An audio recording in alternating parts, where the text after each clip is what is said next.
Hey everybody, it's Ron from Pick Dawgz. This is Ron's Rundown. We're going to go over the MLB games scheduled for Thursday, July 11th, 2024. And if you like what you see, make sure to give this video a big thumbs up and subscribe to our channel. Don't forget to put your baseball picks in the comments section below. And if you're looking for my best bets, including my daily rundown best bet in the MLB, you can find those at the premium picks tab at pickdawgz.com. There's also a link in the description. Alrighty, here we go. Here are the games for Thursday in Major League Baseball. First up, we see the Cleveland Guardians taking on the Detroit Tigers. Spencer Howard and Jack Flaherty are your starters. Howard making his Guardians debut in this one. He's been with the Giants this year. He's at 24 innings of work at the Major League level, 15 earned runs, so a 5.63 ERA, obviously struggling so far. That last game against the Dodgers on June 29th, he gave up 6 earned runs, a home run, and 2 walks, no strikeouts to go with it.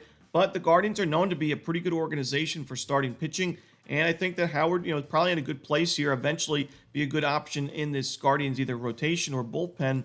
In this spot, though, Flaherty, while I mentioned earlier in the week that Flaherty don't really love the matchup for him against the Guardians team, it's able to limit strikeouts, work pitch counts, and Flaherty's had some injury concerns. The last game he struggled. They, gave him a few extra days off, and he hasn't pitched since June 27th now. So it's been, 2 weeks about.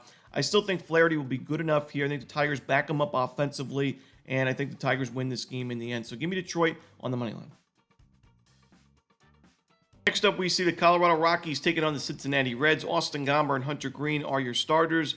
Even at Great American Ballpark, I'm leaning towards the under in the first 5 innings in this matchup. Gomber, he was struggling quite a bit, but that last game against Kansas City at Coors Field, one of his best starts of the year, 7 innings, only 1 run given up, no walks to go with it. He's not walked a batter in his last 3 starts now, so it's good to see his control sharpening up after struggling a little bit. And you look at the Cincinnati Reds, they've not been anything special against left-handed pitching in the last 30 days. Hunter Green gets to face the Rockies away from Coors Field, which we know Colorado's offense is nowhere near as strong on the road as it is at home. Green, while the Reds have not won a lot of his games recently, is still pitching well. I mean, that last game against another weak lineup in the Tigers, he went 7 innings of 7 strikeouts, shutout baseball. So I like the under in the first 5 in Rockies-Reds.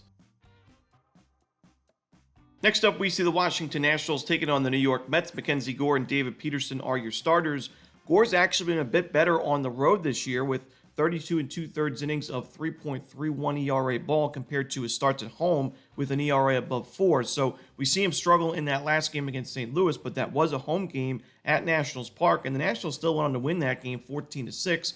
Gore actually pitched against the Mets a couple of times this year. Both of those starts were at Nationals Park. The first one was not a good outing. It was 6 earned runs given up and an 8-7 loss, but the most recent start back on July 1st, 5 2/3, only 1 run, 8 strikeouts. I think Gore pitches well in this game. And, Peterson, while I liked him at the beginning of his season, I'm starting to be a little bit concerned recently. His control's been a little bit inconsistent. The expected numbers are not good at all. And while he's been a very profitable pitcher so far, we saw in that Pirates game, he got into a lot of jams in that game, had 5 base hits, 2 walks, and a home run given up. The Pirates didn't take advantage of their opportunities, but I think the Nationals can. And I'm going to go Washington on the money line in this game.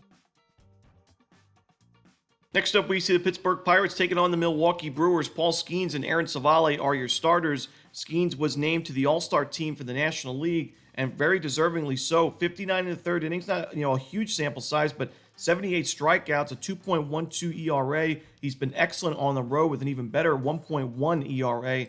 I think he pitches well in this game, and I think the Pirates back him up. This is not a team known for its offense, but in the month of July so far, it's been solid offensively with a top 10 team OPS against righties. And Savale's first start with his new team in Milwaukee, it's the same old with 3 home runs given up. We know how many home runs he's given up this year. Now 19 overall this season, usually good for at least 1 per game. 3 of them in that last start, so I can't trust him here. Give me the Pirates on the money line.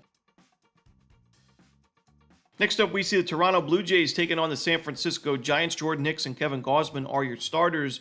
Jordan Hicks, we got to remember, he was a reliever and a closing pitcher for the beginning of his career with the St. Louis Cardinals, and this is really his first full season as a starting pitcher with San Francisco, and he's pitched well overall, but a 3.47 ERA, a 4.6 expected ERA, so over a run higher. I do worry about regression going forward. The workload's also a concern. And, we saw him at the beginning of the year, like in the month of April, he went 6+ innings in 3 of his 5 starts. But now here in, June and so far July, about 5 innings at the most for Jordan Hicks, and the pitch count's getting up there early. I mean, it's not like he's only going 70 pitches and they're taking him out in the 5th. He's gone 92, 94, 89 through only 4 or 5 innings of work. So for me, when you look at, and you also look at the fact that the Giants have not done too well in his games recently. San Francisco is 1-4 in his last 5 starts.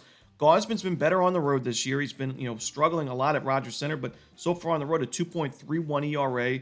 His last start was on the road against the Mariners, and it was a really good quality start. 6 innings, 2 runs, 10 strikeouts. I think he's the better option in this game to start. I think the Blue Jays find a way to win this game. I'm going to take him in the first 5 on the money line as well, but also the full game money line. Next up, we see the Los Angeles Dodgers taking on the Philadelphia Phillies. Landon Knack and Aaron Nola are your starters.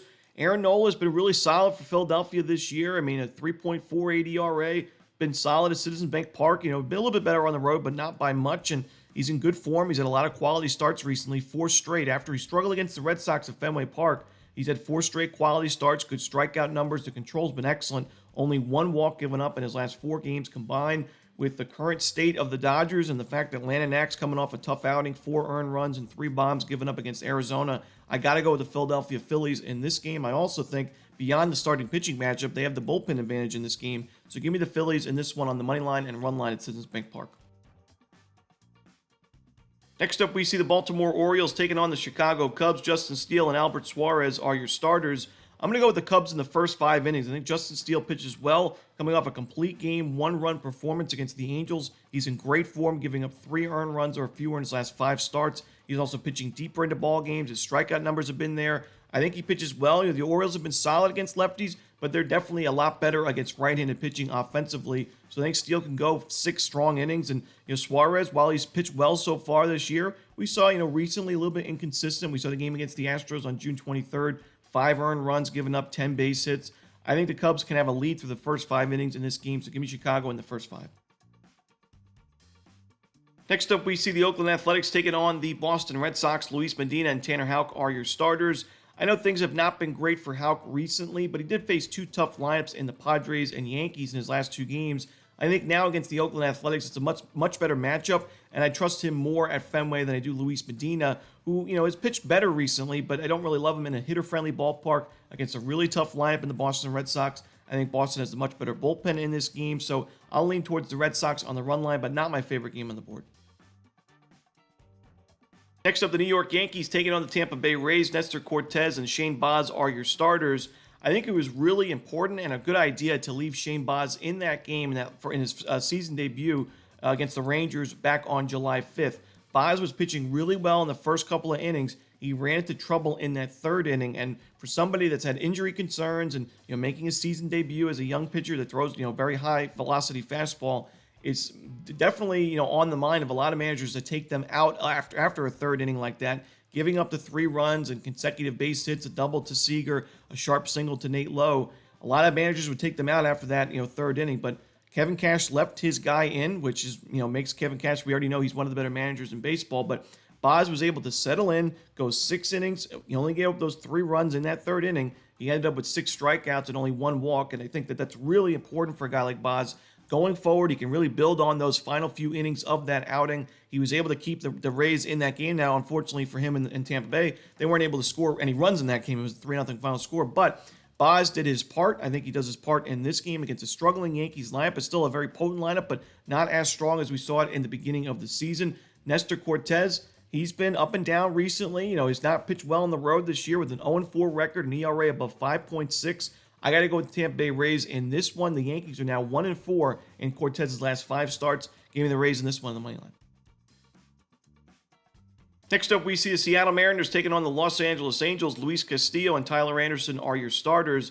Both starting pitchers coming off really nice bounce-back outings in their last starts. But for me, I trust Castillo a little bit more in this start. And I also think the Mariners, while I don't love their offense right now, I'd much rather take it against a lefty and Tyler Anderson. They've been decent power-wise against left-handed pitching this season.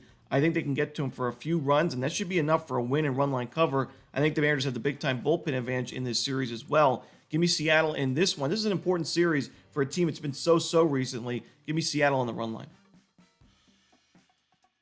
Next up, we see the Miami Marlins taking on the Houston Astros. Roddery Munoz for Miami, no official starter for Houston.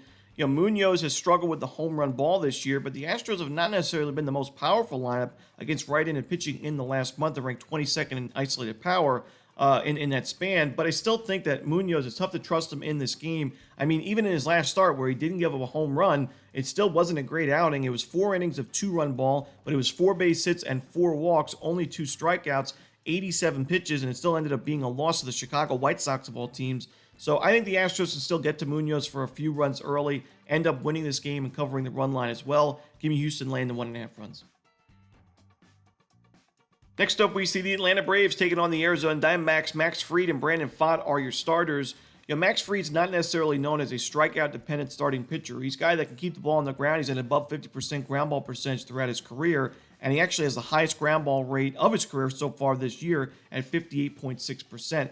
However, he also has the lowest strikeout rate of his career with a 7.76 Ks per 9 since his rookie season. And you're already facing a Diamondbacks team that does a pretty good job of limiting Ks already. They have decent numbers against left-handed pitching, and they were able to get to Chris Sale. I mean, Sale had 9 strikeouts and 5 1/3 against Arizona earlier in the series, but gave up 3 walks, 5 base hits, and 2 earned runs. So it really wasn't a perfect outing or as good of an outing as we're used to seeing from Chris Sale this year. So for me, I think there's a way that the Diamondbacks can get to Fried for a few runs. You look at his last 5 starts, he's pitched well, but that last game against Philadelphia, 11 base hits and 5 earned runs, 2 home runs to go with it. He's been under a strikeout per inning in 4 of his last 5 starts. Brandon Pfaadt's been much better at Chase Field this year than on the road. To me, the value lies with Arizona in this game. I'm going to go with the Diamondbacks plus the 1.5 runs on the money line at home. And that's it. Those are the games for Thursday in baseball. Hope you enjoyed this video. If you did, don't forget to hit that like button and subscribe and put those baseball picks in the comment section below. Again, if you're looking for my best bets, you can find those at Pick Dawgz Premium. As always, this is Romanelli. Good luck.